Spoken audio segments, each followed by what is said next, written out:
Today's guest, Dr. Susan Clinton, is someone I deeply admire for her decades of dedication to women's pelvic health. She's not only a brilliant clinician, but a passionate advocate for empowering patients and practitioners. Today, we're talking about endobelly. Susan and I dig deep into our shared arsenal of over 70 years of combined experience of working with women with endo. And you don't want to miss her wisdom in this episode. It is simply life shifting from the inside out. Let's dive in.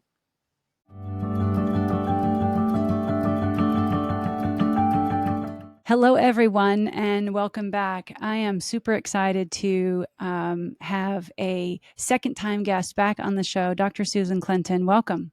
Welcome. Thank you. Thank you. It's my honor to be here. Yeah, we had such a great conversation first round. And for those of you who didn't get a chance to hear that interview, pop back over to the previous season and give that a listen.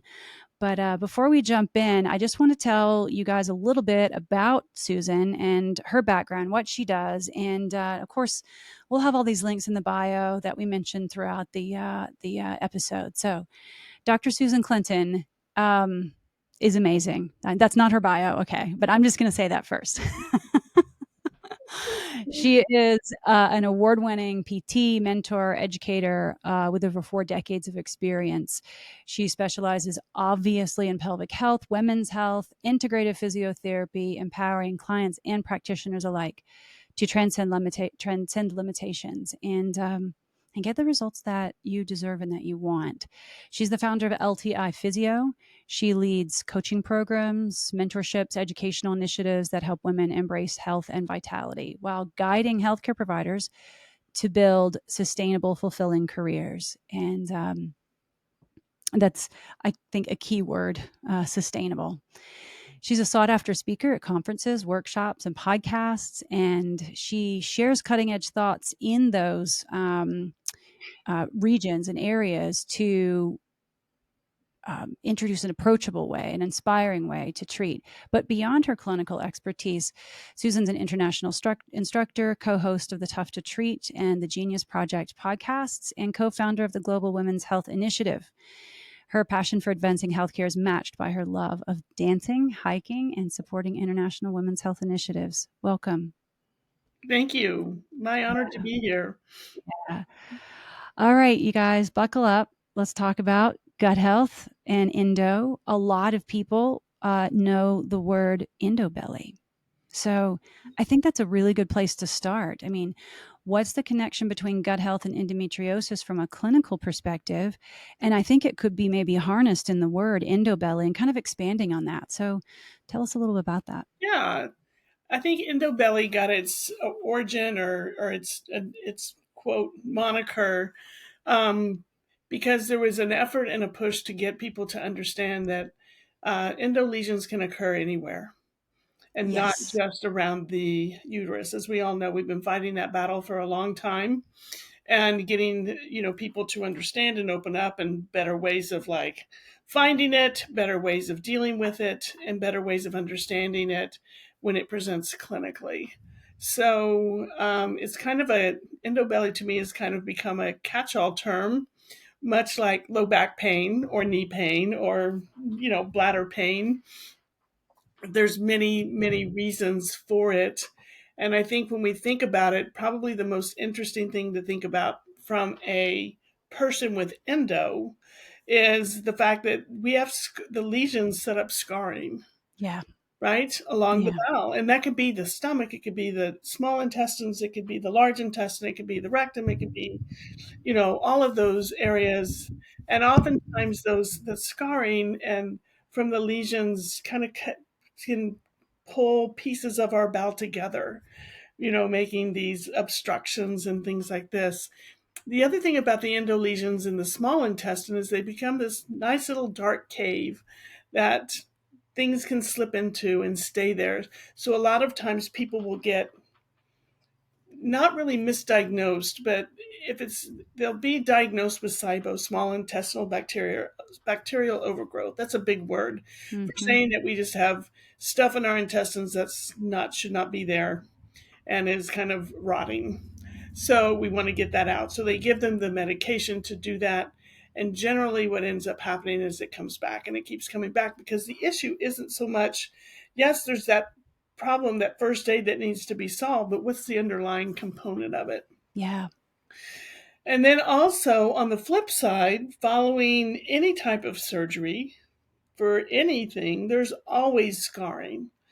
And so even with excision surgery, from the best excision, wonder gods out there, they also know that scarring is a possibility.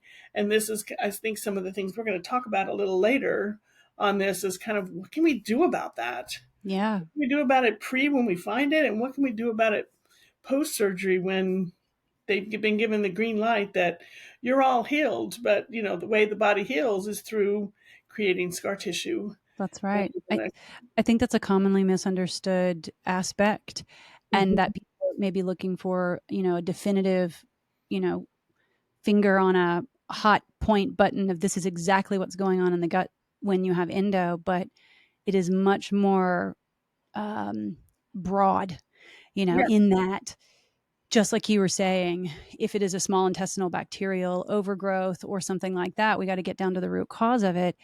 And that also needs to account for everyone who has surgery, even if it wasn't endo excision and if it was an mhm, appendectomy or something, exactly. everyone's going to develop and heal by scarring. And so that means 100% of people who have surgery will scar because they Mhm. must heal. But it's just a matter of how those adhesions or how that scarring does impact you. And when you've had endo, I mean, how many patients do you see with gut dysfunction in endo? I would say in my patient populations, it's 100%. Yeah, 100%. I think Yeah. so. We can't have this and not have it affect the systems that the GI system is part of, and that is Mhm. part of our flight and fight and run from the tiger type system. It's Yeah. part of our, it tells us what when we're hungry. It tells us when we should be afraid. It tells us that we're not getting enough sleep. And it tells us a lot of different things. That direct communication back and forth with the brain is really, and not so much our brain that is thinking and creating and doing, but all the other parts of our brain, the part of our brain that senses fear and distress and worry, and the part of our brain that is running the survival system in the background. Those are the parts of the brain it really communicates with. And then when it gets loud enough, of course, then our whoever we are brain, I like to call it the I brain versus the old brain. Yeah. Then I brain starts getting a lot of information that really I brain shouldn't have to be dealing with. So we end up with a GI system that's really oversharing, I like that phrase. oversharing way too much. Yeah, that brings up another really good point. Another little truth bomb to drop here is that after you have excision surgery, and even before, there's many, many things we can do, and we'll get into that in terms of what you can do for gut health and endo Mm-hmm. excision, but Mm-hmm. post excision surgery, because the mind body complex didn't necessarily get the memo that the lesions are removed. You can still have that fight, flight, freeze, fawn, not rest and digest reflex that needs to be retrained because they doesn't, just like Bessel van der Kolk's book, The Body Keeps the Score. Um, it doesn't necessarily let go of those patterns and those dysfunctional practices that the body has. So it means that you really do need follow up with pelvic floor therapy after excision surgery as a gold standard. Exactly. 100%. And I would even say that surgery is something that can actually strengthen that signal, even though it's True. going to take, and of course, we need to get the lesions out. We need to do that. I Mhm. mean, we know that that is so important, but it doesn't automatically just say, oh, now everything is fine, Yeah. because now that whole system is going, and wait, and then we got put to sleep, and then we had surgery. Right, and the There's still that distension of the part. gut, and Yeah. what if there was a bowel resection? Um, Mhm. I mean, And what goodness if they had some gracious. extra gas because they weren't moving so good? There's a lot Mhm. of things that can happen post-surgical. And I know that, so people are always kind of like, why are they making me get up and move when I just had this big surgery? Because we don't want you to get, gas and distension in areas that are sensitive. So much more painful when that happens. Yeah. So much more pain, and they're not going to, let you leave if you don't have normal bowel and bladder Right. function. You're Right. not leaving the hospital anyway. So that is So, a good first point, is that you got to get up and move right after surgery. Yeah, definitely.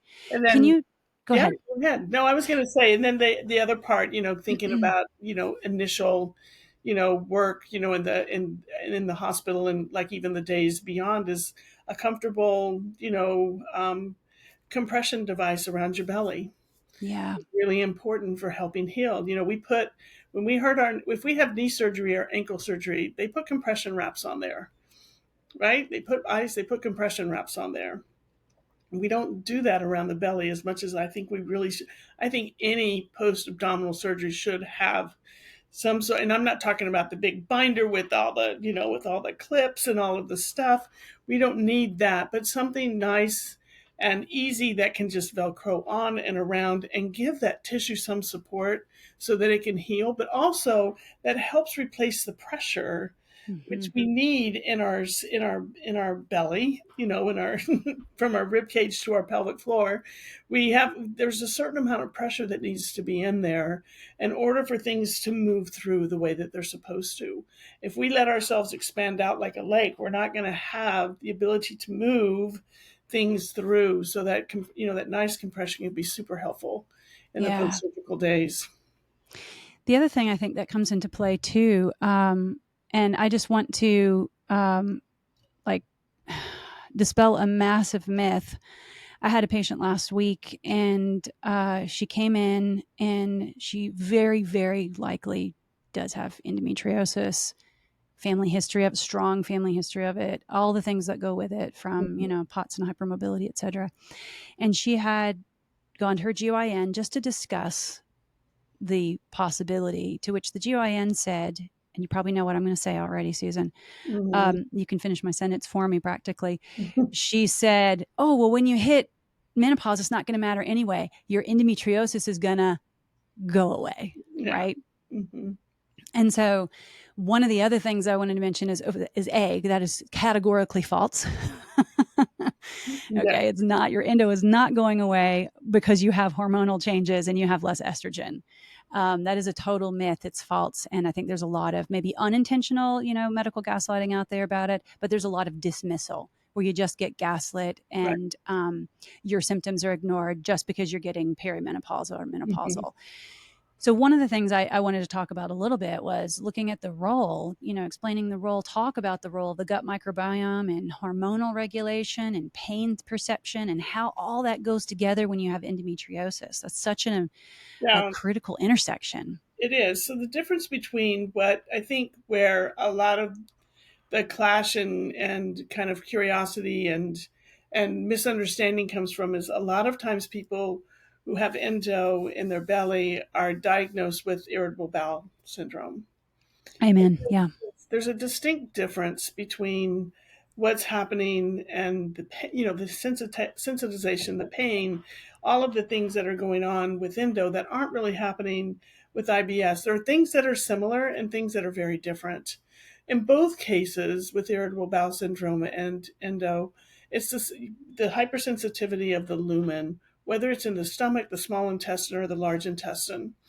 There's always natural changes. They stretch, they relax. That's how things move through the GI system. And when we have a hypersensitivity of that system, every time they get a normal amount, I'm talking about normal amounts of food, normal amounts of gas, in this situation, it's very painful. So other people can walk around and eat and drink and maybe say, oh, maybe I overate, or, ooh, I've got some gas. I need to expel it, but they don't feel every little thing going on in their belly Yeah. like they do. The difference between that part of IBS and endo is that IBS has a kind of almost like a rhythm to it. Like they may wake up feeling better in the morning unless they didn't get any sleep the night before. And generally by midday to the end of the day, they feel worse. With endo belly, it starts and it stays, and it doesn't really calm down ever Hmm. unless we do something to intervene there. So it is also a lot stronger. It's a lot more painful. And here's the biggest thing that happens is that I, all the literature is pointing towards this now. So I feel very comfortable in saying, and certainly I haven't ever met a client who has IBS, and trust me, it's not pleasant itself, that hasn't been set up by an adverse event. Mm-hmm. Whether they've had, it could be an infection, it could be death of a loved one, Yeah. it could be stress, 3 years stress in a bad situation environmentally. There's always something that sets this up. Endo, time and time and time again, these women are, this is the story they tell me, and I'm going to kind of group it together. I hate to do that because they all have individual stories, but it's always, I really don't have anything that I'm upset about. Nothing has happened in my life. This just happened. Yeah. I started one day with it bothering me, and it got worse and it got worse and it got worse for no reason whatsoever. It came out of the blue. I've traced it back. I've looked at it. We've talked about it. There's just really no reason for it to start. But then we have to look at that clinical picture as, well, what have your periods been like? And tell me about the rest of your history and all the other things that are going on to kind of pull that together. With endo, we have this low grade inflammation going on all the time because the endo lesions produce their own hormones.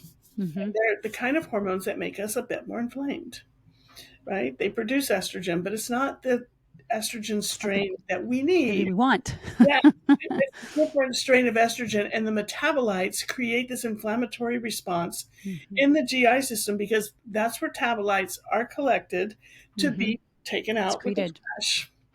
And Yeah. so, and then if we have a situation where we're not moving things through well, those metabolites are just sitting in the system with chronic constipation or, the struggling that we're having with the pain, trying to move things through. Mm-hmm. And when that happens and we get those things hanging out in the system, it's very distressful for our brain. So we're not getting, the gut manufactures all the serotonin we need for our brain to be healthy. Pretty much all of it. There's a little bit that it doesn't, but pretty much all of it. So when our GI system is in trouble, then all of a sudden our brain is in trouble. And when that happens, we have our it's kind of this thing everybody talks about, willpower. I should have the willpower not to eat this stuff, but I know it makes me feel worse. And what is that stuff? It's highly inflammatory foods, Foods. Yeah. right? Especially sugar. Yeah. Because if you're not sleeping and you're in distress, you're going to eat that stuff because Mm-hmm. the new gut bacteria that you're growing is there for a reason because the brain has to have glucose to survive.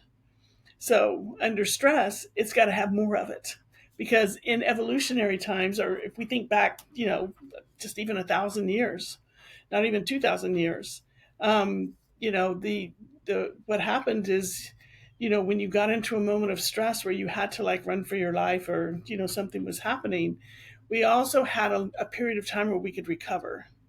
And under Mm-hmm. this situation, there's no recovery There's time no because recovery. yeah, the assault is ongoing.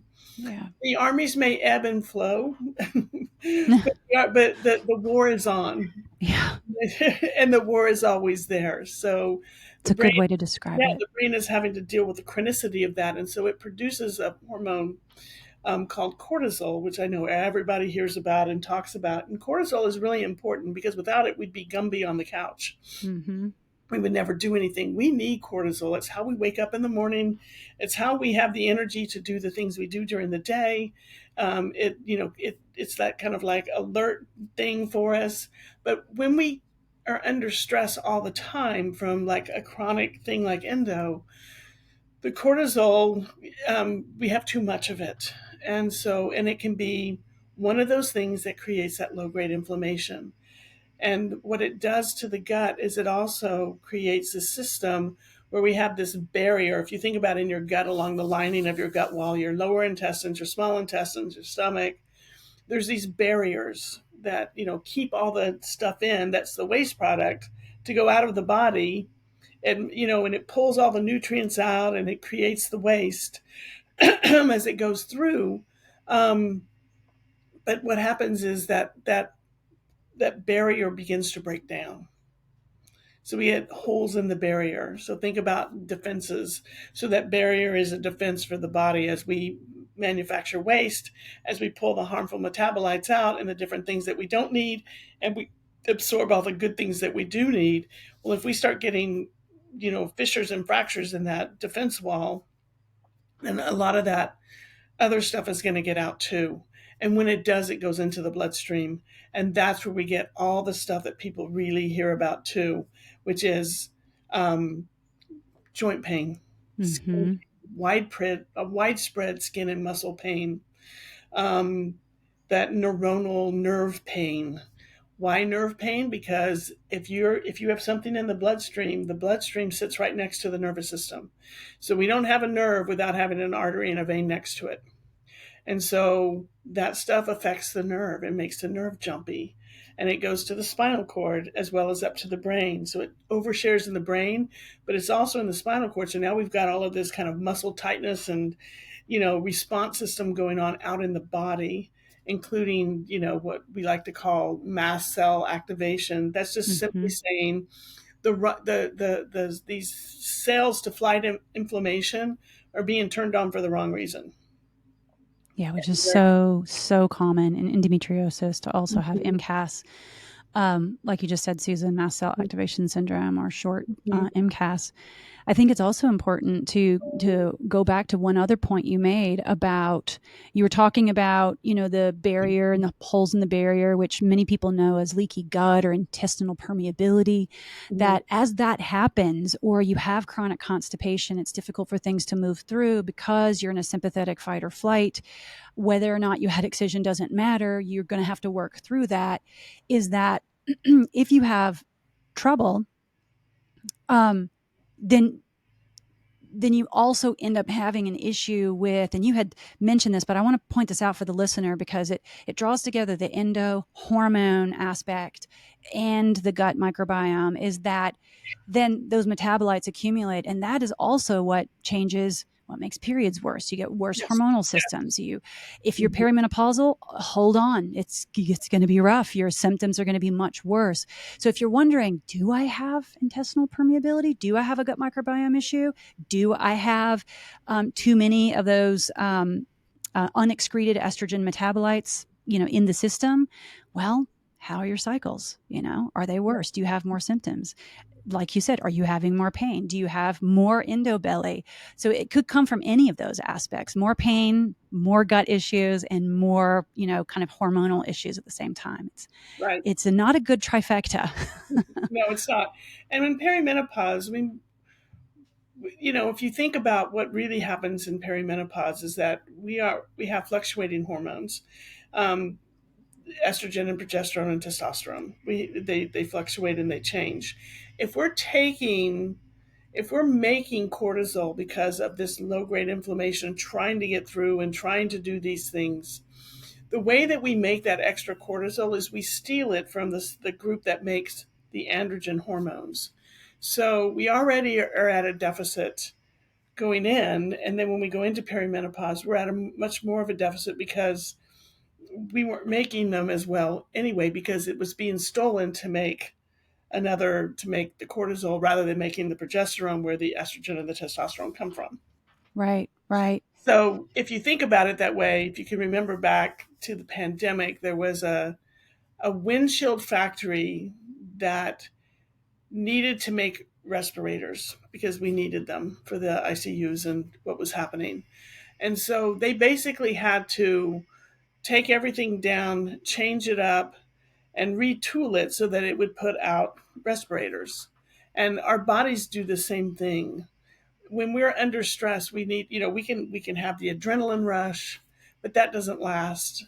Mhm. There's some other chemical things that go on too, but the adrenaline is what most everybody knows. Like, oh yeah, I'm great in a crisis, and then it's after that I'm terrible, and it's like because that crashes, and we're supposed to rest, but we don't. So then we have to bring cortisol on to do it, and so our engine changes from being like a really good protein glycogen type of engine to run the body and turns into having to run on sugar. Good Right. explanation. Yeah. Yeah. So and it's not a matter of willpower. And it's not a matter of being overweight or not underweight. It's a matter of how badly you feel when you eat those things. Mm-hmm. And I'm not saying drop everything and do fruit basket turnover, because if you do, that can be stressful too. But can we find the trigger foods that make this a bit worse That's and so start key. there? So to me, it's like looking at I can't think of a good example, but it's like you have all of these things wrapped around it, like maybe a ball of yarn, all these things, but it's not a continual piece of yarn that makes a ball. It's all these pieces that wind together to make the ball of yarn. Mm-hmm. So if we think about what can we do and how do we notice it, it's like, which thread are we going to pull on? So we can pull on one, maybe get rid of the extra sugar in the coffee. But then we also need to pull on, what does my morning routine look like? Am I getting some sunlight in my eyes and on my skin to get some better vitamin D3 to help me feel better? The next one we might could pull on is, am I stopping during the day and really taking a breath and really, really reframing what's going on around me versus Mm-hmm. allowing this to roll into disaster every day? So, if we can do all of those things, just pieces at a time, we're going to get a lot better faster than if we keep chasing down, okay, well, I took away all the foods and now I don't feel better. And it's like, because you're still not sleeping, you're still stressing out over everything. Yeah. You still got, you're unfortunately having bad communication with healthcare providers, all kinds of different things that are going on. And Yeah. It really does. I think sometimes we talk about those aspects of lifestyle medicine basically is what you were describing, lifestyle habits and choices, which has turned into this entire field called lifestyle medicine, where there are six pillars, and you've described most of them with movement, exercise, healthy relationships, getting we haven't touched on this, but of course it does include getting rid of the fake estrogens that are in they're in shampoos, they're in soaps, they're in foods, they're yeah, in nearly everything, and then the pulling those, getting environmental those things piece. out. Yes, all the xenoestrogens. When we talk about all those things, I think that the way it's important to emphasize, because our medical system currently, and we can only speak for the US because that's where we Mhm. are, is so focused on the curative drugs and surgery primarily, because let's face it, they do save lives, but they're also massive money makers, okay, Mhm. in a for-profit system. That the stuff we're talking about now gets categorized as softer, like the softer stuff, the Mhm. lifestyle medicine. Like, you can do that, but it won't help. And in fact, these things are the game changers. Yeah. They are what should keep you out of needing more drugs or more surgery, because you're mitigating the very root causes of what's driving the whole problem to begin with. So it takes us to the next question, really, then kind of shifting to like a next segment, which is, what should you be looking for if you have endometriosis, if you even consider that you could have endometriosis or adenomyosis? What does good clinical care look like when you're getting pelvic floor therapy, pelvic floor PT, pelvic floor OT? That is also integrative, because not every practice is going to be that way. What are some of the things that patients should expect? For example, they go into a pelvic health or orthopedic, PT, OT, et cetera, to assess for gut related contributions. What should that patient expect? What should the listener expect to Mhm. have I love questions that this. should be asked, et cetera? I love this. Because I think a lot of this can be driven by the person, and this is so informative. How do you speak to your healthcare provider so that you make sure that they're the right fit for you Yeah. and that your needs are going to be met versus just expecting that they understand all of this stuff. Mm-hmm. The first thing that I would want for these people is for them to actually be listened to hear the story, and Yes. to really be present with them to hear the entire story, and that they're asking these questions about their pain, about their sleep, about their movement history, about their support system. They're asking these questions about their food, about their hydration levels. They're asking these questions about what has been going on in your life recently. What are the patterns? Have you noticed any patterns around if you're more stressed? Do you know what? How do your symptoms respond? What actually has helped, even if it's for a little bit? And Mhm. I realize that nothing helps, but something helps a little bit. What are those Yeah. things? And really helping them, helping you as a person be able to see all of the pieces. So to me, we have this out in the world, this, pyramid, of Maslow's hierarchy principles, that you can't be up at the top and enlightened and, all these things if on the very basic level your needs aren't being met. And that Yeah. includes even living in a neighborhood where it doesn't feel safe to go to sleep. I mean, there's Exactly. there's so much. Turn the news on and everybody feels bad right Mhm. now. I mean, everybody feels bad. Mhm. So we have to kind of like look at all of that. And then again, like you mentioned, tell me about your house. What kind of lighting do you have in your house? What products are you using on your body? Yeah. Without shame. I mean, people, because we now, thank goodness, we now can access good, healthy products and they're not a luxury item anymore, That's right. They are right? they're affordable now. Yeah. They are Yeah. very affordable now and they're in affordable places that people Mhm. would go to. So I always take a hike through Aldi, Gordon's Food Service, Dollar Tree, some of these places because I want to know what's out there. Mhm. And, I just pick up stuff and read labels. And I can tell you over the last 10 years, it's amazing what's in what Oh. they call the discount stores and the discount markets. Mhm. And so it's not unattainable anymore. What Thank products are you goodness. cleaning your house with? Mhm. Things like that. So, and I know a lot of people will say, well, is that really in the physical or the OT scope? And it's like, yes, of course it is. Absolutely. So is the idea that if we treat somebody who's older, they have a lot of throw rugs in their house. The first thing we're going to say, and this person has Mhm. fallen a couple of times, the first thing we're going to say is, this is a risk factor for you. Yeah. You can't tell people to remove them, but this rug puts you at high risk of slipping and falling or tripping. Yeah. So we need to kind of like, you So, want you oh, we yeah. want you to I would like for you to be able to be informed enough to ask questions and even be able to say, well, what do you think about me changing my diet? Mhm.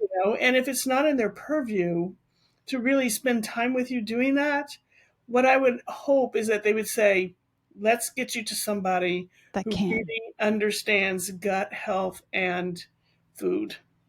Absolutely. They need to be. So our take home message for that, um, wonderful, lovely, awesome, fantastic listener, is that if they're not asking you about these things, it may not mean that you don't go back to them, for particularly whatever the pelvic health reason is, but they should also be able to then upfront say, hey, but I know someone who's trained in lifestyle medicine or integrative medicine. They're Mhm. just down the street. It could be a health coach. It could be another PT. It could be an OT. It could be a nurse practitioner. It could be anyone. Mental health also are trained in these fields that they can thoroughly go over these things with you, because I can promise you, I know both of us can promise you that if they're not asking you these questions, there's no way you're going to fully manage your endo successfully. Like, you have to address these things. Exactly. And I think in a way that's going to be sustainable, because we Yeah. talked about that earlier, Ginger, you and I. Yeah. You know, doing fruit basket turnover is not really the ideal situation. I think the ideal situation is for me, as I've kind of watched this go, where we are right now, is pelvic health therapy, health coaching, and whatever else you can do to even the playing field against the war. Mm-hmm. So it's like plants. If you have fungus on a plant, um, yes, we may need to pull the plant out, but we still have to treat the soil Mm-hmm. because there's fungus all over the soil. Yeah. and Yeah. there's all the breakdown of the soil in a way that isn't going to produce another plant, even if we remove the bad plant. Yeah. Yeah. So all of this is ripening the field for healing, and it actually help, especially the nervous system work. And I track that with my clients through heart rate variability. as Mm-hmm. part of their autonomic profile. And, just about every wearable, you can see mine here, gives you that morning HRV reading, which is the one that you want to watch for trends, and get that up. Yeah. It doesn't have to be crazy strength training in the gym. If all you can do is walk for 5 minutes, then I would say walk for 5 minutes and see if you can walk another 2 minutes later in the day. And let's Mm-hmm. build from there and get it going just a little bit. If you can't get rid of all the food in the house, what's the one thing that you think bothers you the most? What can we replace that with? Yeah. Right? And just kind of, so starting with those simple, we know where you want to go, the vision, the goals, this is where you want to be, and it may involve surgery. But there's so much that can be done. And then all of the things that they're going to teach you, how to do a gentle bowel massage or abdominal massage. What does rotational movement look like, and can you do it? Do you know Yeah. how to let your belly go so it's not pressing in on insides that hurt? And That's can you begin to learn to develop pressure away from pain so that you can actually have a better bowel movement? What's yeah. happening with your pelvic floor, because it's so painful, or your muscles around your back passage, tightening up so much, they can help you learn to relax those. And so there's the physical part of that, of like the touch and the movement and that stuff that's very helpful. But in the lens of like looking at your entire, foundations of your health is really important. So, the ultimately the 40,000 foot view here is it's about longevity. Yeah. Whether or not someone had endometriosis, even though this, is about endobelly today that we're talking about, it really is about longevity, because after the surgery, after the therapy, after the healing, Hmm. you want longevity. You want to be able to do the things that you love to do when you're 70, 75, 80, 85.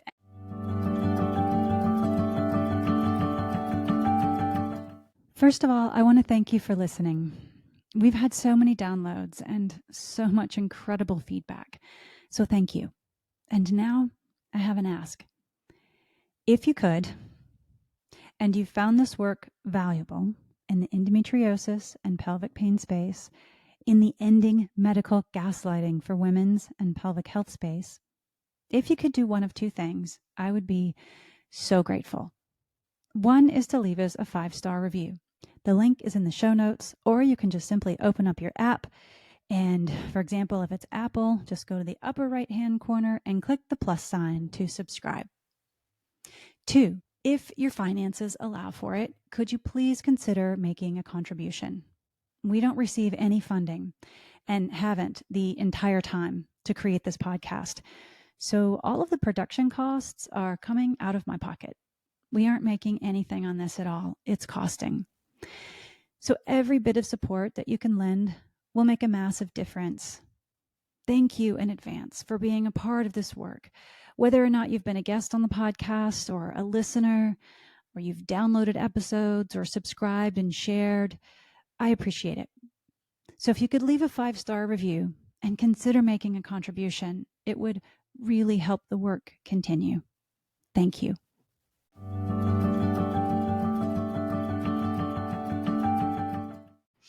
One of the things you touched on was kind of my next question, which was manual therapy techniques. This is something that you should expect when you go into someone well versed in treating endobelly, right? Mhm. And treating GI dysfunction and endo and the whole hormone connection. They should be well versed. And I know you and I are both huge fans and trained in visceral mobilization, but let's talk about that for a second. What should they expect as a part of manual therapy techniques and movement interventions that support gut function? Yeah. So first of all, just as far as the examination goes, you should expect to be moving, stand up, bend over, turn around. Looking at your spine, is it supple? Does it have issues? What's going on? Weakness in hips, back, wherever that's going on. Just a full movement screen. And then, really looking at, we're going to be talking belly. I'm sure you've talked to pelvic floor about this already on one of your podcasts. But they should be well versed to put their hands on your belly and Mm-hmm. to be able to feel it, and to be able to feel how much of this going on in your belly is from the muscles around your belly. Are they tightening up in response to the pain, or are they doing the opposite? they're tight, but they're like stretching out, and you have this like big balloon because they're trying to move away from the pain. Mm-hmm. And so they need to, are they looking at and feeling what your diaphragm is doing through the ribs, Mm-hmm. and watching your breathing patterns and how that might be affecting the pressure system in your belly. And then, of course, being able to palpate various regions of your belly to know, oh, it feels like there's really tightness here. This feels like it's not really in the muscle. It feels like down into the belly. We can work on gently moving this around. And the mobilization of the GI system is very kind. It should not be harsh. It should not be heavy. It should be that waiting for the system to tell it what to do and allowing the system to make the change. And oftentimes the touch is very quiet and very easy. We don't have to touch hard to create change, because we know that the power of us touching somebody's belly, any part of the body, everybody loves to be touched, right? We're supposed to. I mean, this is why we wear this skin sheath that we have, That's right. because whatever happens on our skin goes right into our brain. So the work on the belly should be easy and comfortable, because we're trying to get the brain, we're trying to have a communication or a conversation with the brain, so that the brain is in, oh, this is nice. Wow. This feel, if I can feel bad all the time, maybe I can feel good too. Yeah, Right? exactly. Like, Yes, and that's so, a good, take home, walk away, is that it should feel better. yeah. Um, Now that allows you, as as a person with endo, or you suspect that you have endo. I think you've gotten some tools already that allows you to communicate with other providers better. Maybe it's a gastroenterologist or your GYN, or your dietitian or nutritionist, or whomever that may be, and your therapist, because your therapist obviously should be looking at these things we've mentioned already. But what are some yellow, red flags that our listeners should be aware of that indicate a gut related issue? We kind of touched on it at the beginning, but things like, if there's a digestion issue, if there's gut dysbiosis, like, what does it look like? What does it feel like? We know that it can manifest as feels like back pain. So someone may come in and complain of back pain. So what are some of the yellow, red flags that you have seen in your experience of patients come in and it seems like it's a musculoskeletal issue, but it's actually a gut issue? Yeah. And here's the thing, they're probably not separate. Yeah. So they did a study in 2008 across Australia, and they looked at 38,500 women of all ages, all sizes, all ethnic backgrounds, all of it, and cross matched them all the way. And 87% of the women who had low back pain, chronic low back pain, um, also had gut issues, gut problems. And they, postulated all of these different theories. They're all things we know today. If our if we have gut problems, our abdominal wall is not working efficiently. It's just what happens. It's either bloating out or distending out, or it's holding on tight as it can be. And so we definitely want to look at that, because what's the number one thing that people give chronic low back pain patients as an exercise is planks. And that is going to put pressure on the GI system that's already in trouble. Yeah. It probably isn't the best exercise to do. So if you have low back pain, it's like, how can we bring the system on, and what's the diaphragm doing? The diaphragm is likely over contracting and in a chronic inspiration pattern to hang on as a postural control muscle. So those are things that they should be looking for. Even if Yeah. you have gut problems, they should be asking you about your back. Yeah. And they should be Absolutely. asking you about your hips and your legs, because all the nerves that go down into the legs come out of the back. And all the nerves that go into the gut come from the chest wall, the thorax, that part of your back, that spine. And the diaphragm innervation all comes from your neck. So chronic sitters at a desk are going to, we want to get you moving. People who are moving, are you moving in a way that's helping? Are you moving in a way that's making your pain and problems worse? Like, what Hmm. is really going on here with those things? And then like, red flags to me are things like, all of a sudden having hemorrhoids, Mhm. Bleeding from your back passage and not knowing why. We should always know why. So that should be screened. And endo lesions can do that, Definitely. Yeah. can do that. So anything that's like that, that people may be just like, oh, well, it's probably this. It's like, those are things, those would be red flags I would look for. Other red flags would be like, of course, is it worse at nighttime when you're trying to sleep? Mhm. Because something else could be really wrong there. And have you been, what has been done, what has been looked at, and oftentimes, as everybody out there knows, is that you may have been talking about this to two or three providers and nothing has been done. So there are red flags to look for. If somebody hasn't gone to the bathroom or they're not going every week, that's to me is like we've got to get something going and something on board. What have you tried in the past? Have you never tried anything? That people have tried some things. The biggest thing that I see with most everybody with GI problems is the frustration, and I totally, totally understand it because the brain's involved. We can't treat the gut without treating the brain. And it's not the brain. You didn't make this stuff up. It's not that part of your brain. It's the part of your brain that's running in the background back there, out of control, reacting to everything that's happening in the gut. Um, but if people have, if their bowel movements are suddenly changing, and they were tooting along okay for a while. Sorry for the pun, and no pun intended, but they were moving along pretty good, and then all of a sudden this happened. That to me is kind of like, Yeah. that's when I would start, especially if it's like very painful and you're having a lot of distension. It's like, the problem is as you move into perimenopause, and if you didn't have this before, it may start then. And what are they going to say to you? Everybody in perimenopause is bloating. So that doesn't mean that people with perimenopause, whether they have endo or not, should live with that. There's no, That's exactly right. You know, that absolutely can be that treated. might be common, but it's not normal and Exactly. it's totally treatable. Yeah. Hmm. Don't accept that as an answer. Yeah. Yeah. So let's 100%. talk about that a little bit more then. I want to transition a little bit into talking about trauma because, but before we do that, I want to talk about the kind of nutrition segue. If we think, if we just set the scene a little bit, like if you're running from a literal tiger, you can't digest your food. And everybody knows that. Everything gets shunted away towards the extremities. You're not digesting food. You're ready for Hmm. fight or flight or freeze. Hmm. Um, or in a social situation, it could be fawn, depends. But if you have that stress response, you're not digesting. And if you have that constantly, that's the problem. We get stuck in the tiger, running from the tiger loop mode where it never stops. It's easy to then understand how digestion gets completely, derailed. So let's talk a little bit about, okay, you got that scenario, right? Whether or Hmm. not it was the surgery and then the brain was like, oh my gosh, what an assault. That was traumatic. We're going to stop, uh, gut motility and peristalsis, or it's lesions on the bowel or whatever it is. Or maybe the person just,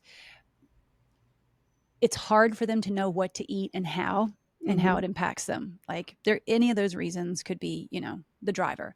What role, because I think a lot of people don't understand that a pelvic floor PT, could be OT as well, but a pelvic floor therapist plays a role in supporting gut healthy behaviors in people with Hmm. endo. Let's just touch on that for a second so that listener, hey, your pelvic floor therapist should be able to help you with this stuff. Right. So the first thing that I do with people is before we even start to mess with your diet, first of all, everybody out there, what bothers you. You know, Your body's smart, you're smart. you're smart. Yeah. You just don't know what to do about it, and you don't Yeah. know what you can because you've tried and you failed. And I hear that. So my thing is, let's start where we can make some sense. The number one thing that you can do is quietly, calmly put yourself in an environment of support and love while you eat your food. Chew Mm. your food with loving care. Turn it into the best mindful session that you have done all day long. Same with brushing your teeth, right? I That, know you don't have yeah. time, but you're going to do this. Stop. You're really like Do. supporting that Maslow's hierarchy of needs, like the Mhm. base, that's Yes. safety, right? Yeah. Yeah. And tell yourself that this is good. that you're eating something that's going to help you fuel your body.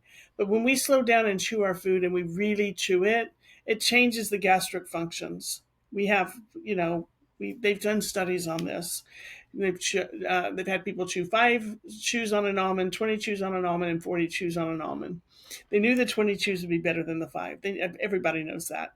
What they didn't expect was how much better the 40 would be over the 20. Mm. So do not think at all that I'm going to get anybody to chew their food 40 times. But here's the thing you can do: turn off the radio, don't listen to the news.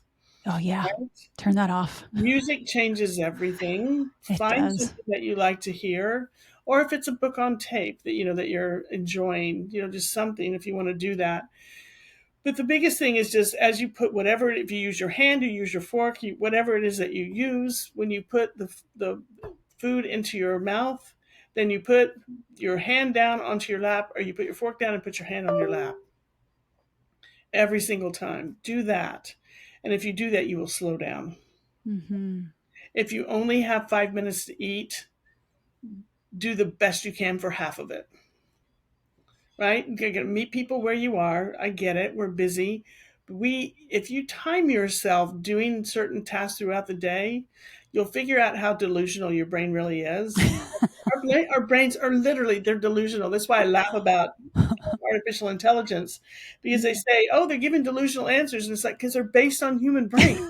We're all delusional. You can't remember what you had 2 nights ago for dinner if I asked you right this second, right? I mean, we think things take longer than we tell ourselves these stories. I don't have time to do this because it'll take too long. Mm-hmm. But when we really stop and track it, we find out, it really didn't take that long. In fact, I can do 3 things in this time. And it really helps us. So just kind of like really appreciate the time it takes you to eat and see if you can extend it by 2 minutes. Do something Yeah. different. Like, okay, so just eat your meals as you normally do, but look at your watch and see what time it was when you started, what time when you finished, and just say, I wonder if I can challenge myself to increase that time for 5 minutes. And automatically, your brain is going to slow you down with your chewing to extend that time. So it's strategies like this that you're and we're really talking about it at kind of a base level that pelvic floor therapists Hmm. function as health coaches as well. Now, not all of them are going to have that training. So it's a good thing to ask, like, do you Hmm. have training in health coaching? Do you have training in lifestyle, in Medicine, yeah, some medicine? of that Mhm, stuff. all of those things. Hmm. And many, many, many, many of us do. And I think that's increasing. It's in more educational programs for PT Right. and OT, et cetera, and in medical schools as well, that it's being kind of come full circle that we realize that food is medicine. You touched on music being medicine. And Hmm. you also touched on regular mass media like news, things like that, no matter what side of the political fence it's on, are designed to enrage you. They're Yeah. designed to get you fired up. That is exactly the polar opposite of what we actually need when we're trying to digest food or socially connect or just remain calm in a world that seems to never be calm anymore, and in a world that seems to glorify and give you a badge of honor for busy, Yeah, and exactly. burnout too. It's almost like, oh, Hmm. I'm so burned out, and it's a celebration or something. And so when you talk to your therapist, when you talk to your health coach, they should be emphasizing these things. And I already feel just talking about it. You just feel more grounded. Hmm. You just feel like you're taking time is moving a little slower. You can breathe a little deeper. If you're listening to this at night, maybe you'll sleep a little better. Your stress is a little lower, right? All of these things impact the gut and I know both of us, you and I both have seen it significantly improve the situation when someone has endometriosis. Exactly. Exactly. And then as far as the foods go, like I think everybody can look up on the internet what are inflammatory foods. The Hmm. question to me is not really do you need to get rid of them? What are you going to try to replace them with? Because when we take things away, that's automatically putting us in a position of scarcity, and our Totally. brain starts figuring out how to get it back in, Yeah. right? Which is why none of that stuff is sustainable. Yeah. If you think Such a about, good point. okay, I don't want to drink as much coffee because I know if I drink those 3 cups, by the third one, it really hurts. But I don't know what to do about it because I'm so sleepy. And it's like, what could you replace it with, Mm-hmm. right? Have you tried a tea? Have you tried a matcha? Have you tried something else? Is it Yeah. the warm cup that you're addicted to, or is it really what's in the cup? What is it? Like, Such, is it yeah. It's is it a breaking it ritual for down. you? Yeah. What, I mean, the like, sensory ritual. experience, the sensory motor experience. And people who teach time management also talk about this. Mm-hmm. They discuss, I think it's James Clear in his book on, habits, habit stacking. Yeah. Maybe it is the heat of the cup. It's not what's in it. And if you're going to have the coffee, not that we're saying coffee's always bad, but No. it's an antioxidant too. We could have a whole other podcast on coffee, and Mm-hmm. but maybe it is the heat of the cup. Maybe it is a tea instead. Maybe it is that you love the quiet time that goes with it, and then you stack that with a new good habit. Whether it's your deep breathing, it's your mindfulness, it's Mm-hmm. the exercise that Susan gave you to move and do a particular thing, it's your gut massage that your therapist taught Mm-hmm. you, or whatever. And in that way, habit stacking, you are also rewiring your brain, which is a good segue to what I wanted to talk about last, which is the whole trauma aspect of Mm-hmm. what has happened. As soon as I mean, people change their entire lives. Every woman that comes and sits down in my practice and has endo plans their whole life around food, right? And how they digest their food and what goes south and what goes sideways. And they find that, and many women end up underweight because they don't know how it's going to impact them. So they just avoid eating things when they're out. And that creates trauma, which then negatively impacts, ironically, the very thing we're trying to Mm-hmm. improve, the gut brain axis. Exactly. Um, and yeah, the same thing around cycles and everything else too. So one of the things that can be very helpful when it comes to like the food piece, besides slowing down and doing this stuff, but is it's a reframing technique. We kind of call it rewiring or reframing. When you're going to sit down to eat, instead of everybody kind of starts to look badly at what they're going to do. I have to eat, so I'm just going to eat it, or it's going to make me sick anyway, so I'm just going to eat it. Hmm. Right? What if you looked forward to it? What if you had one thing on your plate that you really could look forward to, and you could just close your eyes, take a deep breath, and remind yourself of a time when you actually were just with somebody great, or you were celebrating around food, or whatever it was, or even imagine like what it would taste like before you put it in your mouth so that you could have it. So if you're going to have a piece of an orange and you're worried that maybe the citrus will bother you, what else could you look forward to about it though? Right? Do you look forward to the juices spraying into your mouth as you bite down? Is it going to be slightly bitter like a lemon, or is it going to be really juicy and sweet like a navel orange in January, or whatever it is? But you can do those things, to look forward to it. It's also nice before you eat. If you're planning, I get that, but can you plan around the idea that I'm going to eat food that's going to feel nourishing to me? Mm-hmm. And if I'm going to go out and I'm worried about what I'm going to eat, what can I eat here nourishing so I don't have to worry about it there? Yeah. Like, can we change that up? Can we reframe it? And this is where there's a lot of apps out there, because not everybody has the opportunity to get to people for support like this. But one of the and it works really well for endo belly too, is the Nerva for IBS. I'll get the link to you, Ginger, so you can put it in the Sure. notes. But it's basically using hypnosis to help with the pain, and then it talks a lot in there about reframing around food.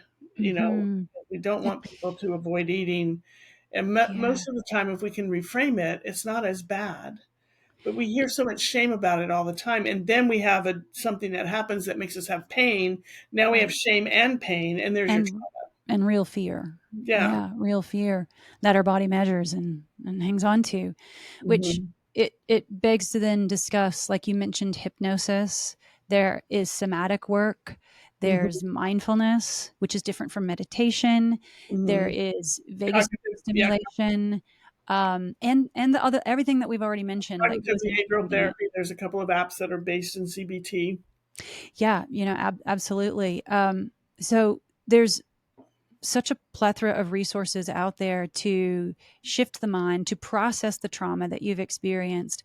And even if it's mindset on nutrition, like we mentioned, or it could be processing trauma related to maybe the medical gaslighting, because if you've had endo, you've probably been gaslit, medically.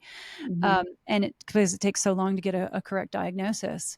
Um, and that kind of brings me into my last point. Like, we've touched on trauma, we've touched on nutrition, the health coaching aspect, how much pelvic PT and OT can do. Um, we're really taught all of this is about reframing the medical model. It's about shifting Mm-hmm. the system. It Mm-hmm. is about looking at pelvic floor therapy as something more than an internal exam where you release a pelvic floor muscle and then you give them clamshells and they go back to work again. It is so much more than that. Many endo patients, as we've discussed, are told their GI symptoms are just IBS, or they're incorrectly diagnosed with anxiety, when really what it is the system failed them and then labeled them with anxiety. They actually have a real concern.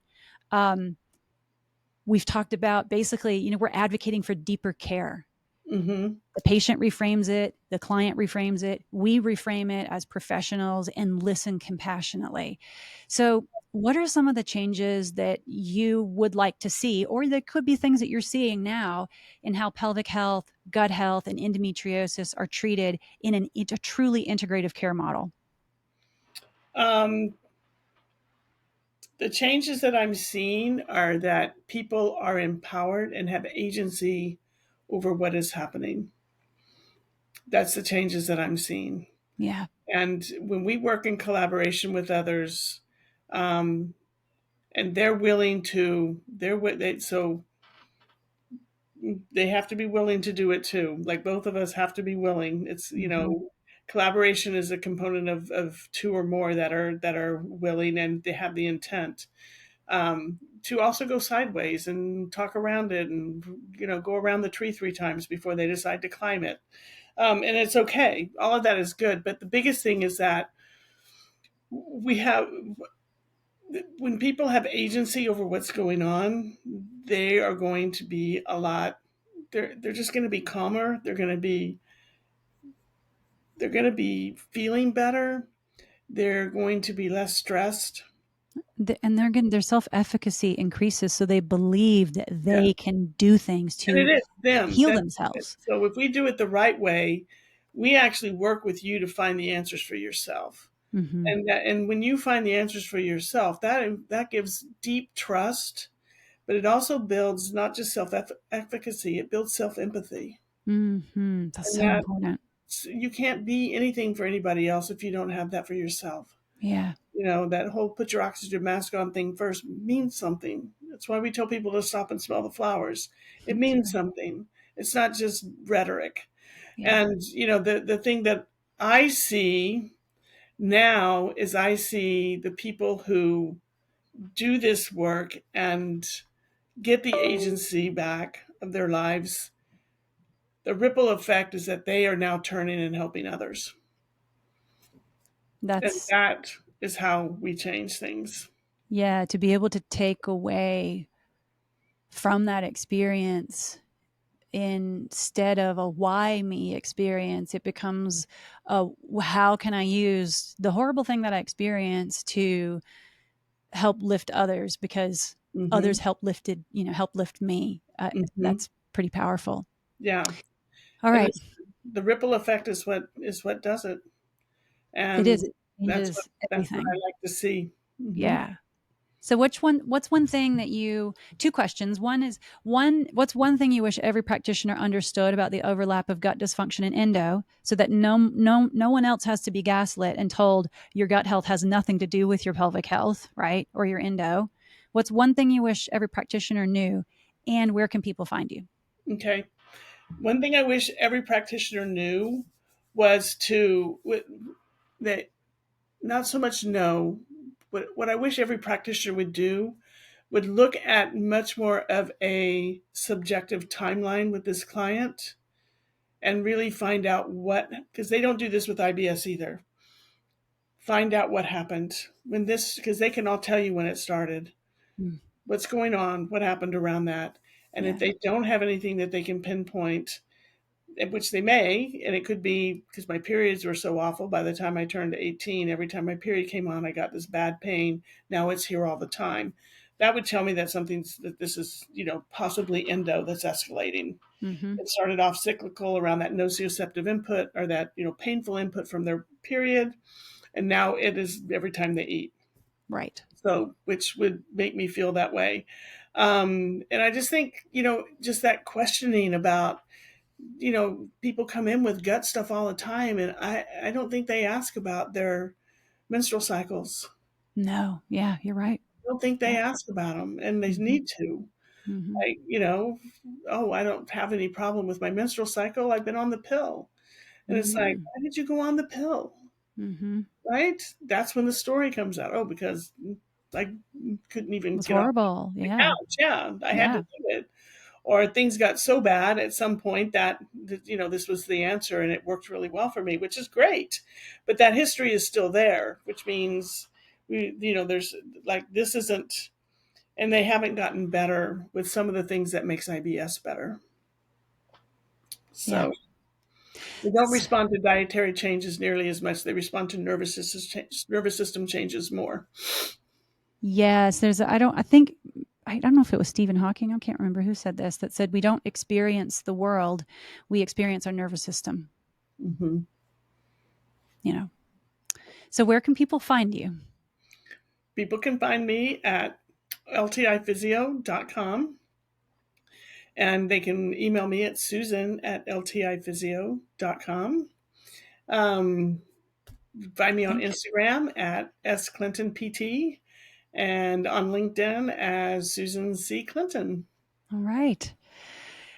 Dr. Susan Clinton, everyone, thank you so much for being here. This has been an incredible conversation. It's exactly what we needed to just kind of laser focus in on the power of pelvic health therapy, what you can do nutritionally, psychosocially, mental health wise, sleep, movement, everything to be able to impact and improve the outcome of how healthy your gut can be if you do have endo. Thank you so much for being here. Thank you for having me.